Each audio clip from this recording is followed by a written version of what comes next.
But I will give out a warning to folks. If you haven't had high proof whiskey, don't buy this. I can feel it in my toes. It will burn your face off.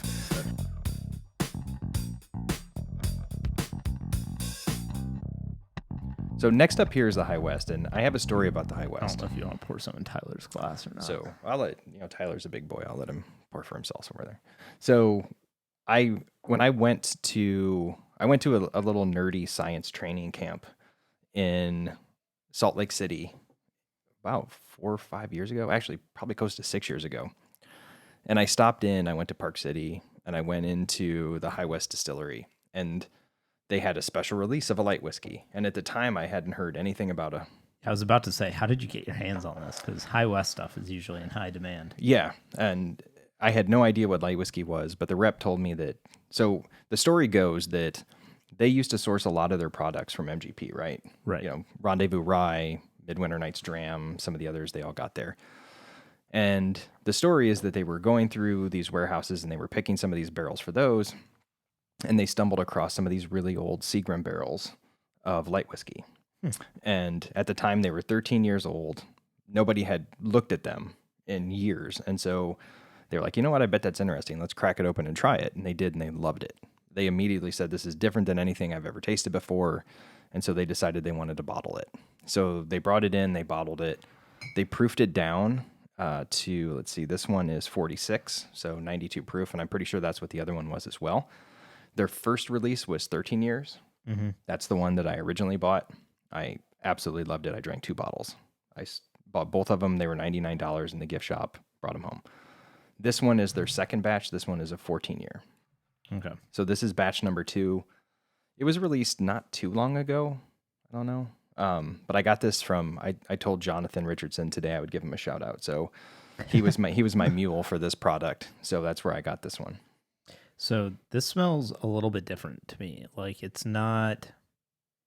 doesn't smell that much older. Like I don't get a significant amount of oak. But you get funk on the nose. I get funkiness out of a lot of these light But whiskeys. I get an earthy, I get more of like if you ever have like a farmhouse ale, like a horse blanket. Is I mean, I'm serious. That's the way people describe it. Is it's this earthy, musky, like hay, kind of like hay aroma. Not musky like a dude's BO. That's good. Tyler's over there, that's like good. Looking at his armpits. He's like, yeah, I'm musky. Yeah, let's not compare anything else to BO or bathrooms or anything like that if we can possibly avoid it. So I think what's interesting about this one is if you handed this to me and you said, what is this? I would have no idea what the hell it was. There's some dill on the this nose. too. Dill? A little bit of dill.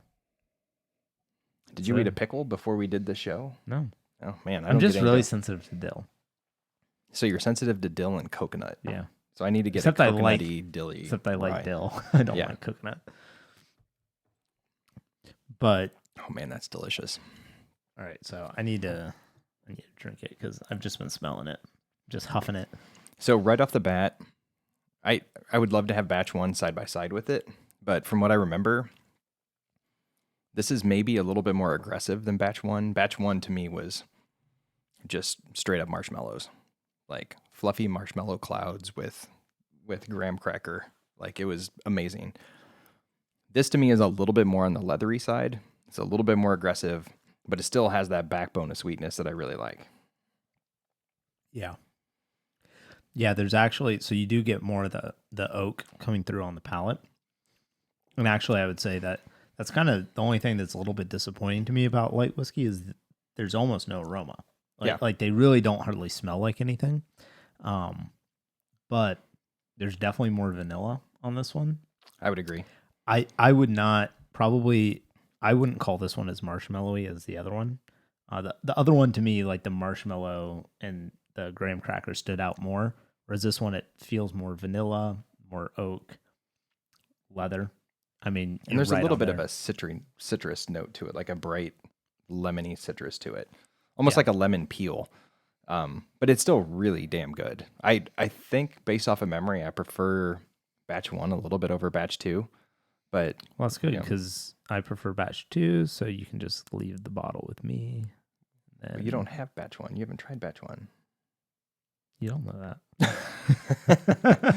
that. I see the trick. Yeah, but I mean, and this is another one of those, like, people just go crazy over this stuff. I was seeing it $500-$700 range on secondary, something like that. Just because people stop it. I know. Just stop it. There's absolutely nothing about this that justifies $700. No, it's a really old corn whiskey, right? But that was aged in secondary barrels. It's really, really good, but it's a distillery only, so you can't get it anywhere besides the distillery, so people pay primo for it. Here's the thing, though. If all these people stopped getting so hype, I went through when I was editing and uploading our Koval episode that we did, and we talked a little bit about whiskey pricing, and you asked me, how much would I pay for Rip Van Winkle Lot B, 12-year-old? And I said $250, $300. And you're like, oh, I thought it'd be a lot more. Unless you're fabulously wealthy, where you can just afford literally any whiskey you want. Like Tyler. Yeah. Then, like, you have to set a limit somewhere. And the problem is, there used to be plenty of rich people drinking whiskey, but they were just drinking it normally. They weren't hoarding it. And so really good whiskey was still affordable. And now you just have people buying it only to flip it and just to hoard it. So whiskeys have gone skyrocketed in value. The whiskey didn't get any better, people. In fact, it's probably gotten worse. News alert. If you really think about it, because a lot of the age statements have gone away. Yeah. Right. And so we talked about that with Habiki, with Harmony and the 12-year. Harmony, $95. I saw it on the shelf yesterday. Stupid. At ABC. And do you know who I blame? Do you know who I blame, Paul? Who do you blame? I blame Facebook. Yeah. And it's sad because I use Facebook to promote this podcast, and But that's where all the underground bourbon market is. Yeah, I do all the bourbon sipper stuff on there, but when I first got into whiskey, there was a few Facebook groups. Right. But everything was pretty much selling at retail or a little bit older or a little bit above that. And then it just went crazy. Like 5-6 years ago, people just lost their minds, and all these new Facebook groups started to pop up. And people started to post pictures of their bottle, like, oh, look at my bottle, look at my bottle. And none of them were open. Don't forget your watch. You got to get the watch on there. You got to get the watch and the Tesla emblem. Yeah, here, toss me your watch, Tyler. We'll put it on the bottle. And so, and then all of a sudden, nobody was opening their bottles anymore. And it just kind of struck me that, whiskey had changed. Like, it was no longer a thing where people bought to drink. It was more like, I buy it and I put it on my shelf just to show and off. I say I have it. Yeah. And then, or it's an investment, which totally blows my mind, but people view it as stocks. Like, I'm going to buy, George T. Stagg for $300 now, and then, in 10 years, I'll be able to sell it for $2,000, and I'll be able to redo my kitchen or redo my bathroom or whatever. And I never thought of whiskey like that. To me, it's made to drink, and I drink it. All right. Before we go, I want to give a shout out to our patrons at the Bourbon Bros and Malt Mates tier. We've got Corn Cake and Greg Spencer. What did you say? Corn Cake? Corn Cake. Who is Corn Cake? I was not expecting Corn Cake. I really hope he listens to this and gets to that part. Okay. As well as Jonathan Richardson. And then we have our Raise a Glass tier to Dana King. So we'll give, cheers to Dana for supporting us. And our whiskey super fans, Ray Looney, Mark Solomon, and Christopher Perinello, as well as our producers, Lorraine Denisi and Dan Dickhouse. So our producers have a couple of requested episodes. Brothers Bourbon. Yeah, and I reached out to them. So it's Brothers Bond. I reached out to them. And of course, so I didn't know this. This was made by famous people. Yes. Apparently, right? They're on TV show and people think they're hot. And that's Vampire why it's been Diaries. requested, right? You send them an email and they send you back this automated response. And and they're like, below are frequently asked questions. And one of them was like, how do I meet so-and-so and so-and-so?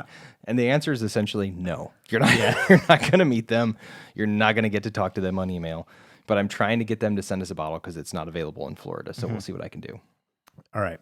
So, and our other produced episode that we have coming up is going to be an Isla tasting of all the different distilleries on Isla so that you can watch James suffer. Yeah, I'm super excited. I'm going to eat nothing but charcoal and bacon for like a week straight so I can prepare my palate. There's for all it. different flavors of charcoal and bacon and Yeah, but it's all charcoal and bacon. and sweaty socks. Yeah, yummy. Yummy. I'm so excited. But I actually am excited for that one because I don't get to drink that stuff much. So Yeah. All right. Well, until next time, James, go get some light whiskey, folks. Yeah. Go try it. drink more whiskey, guys. Cheers.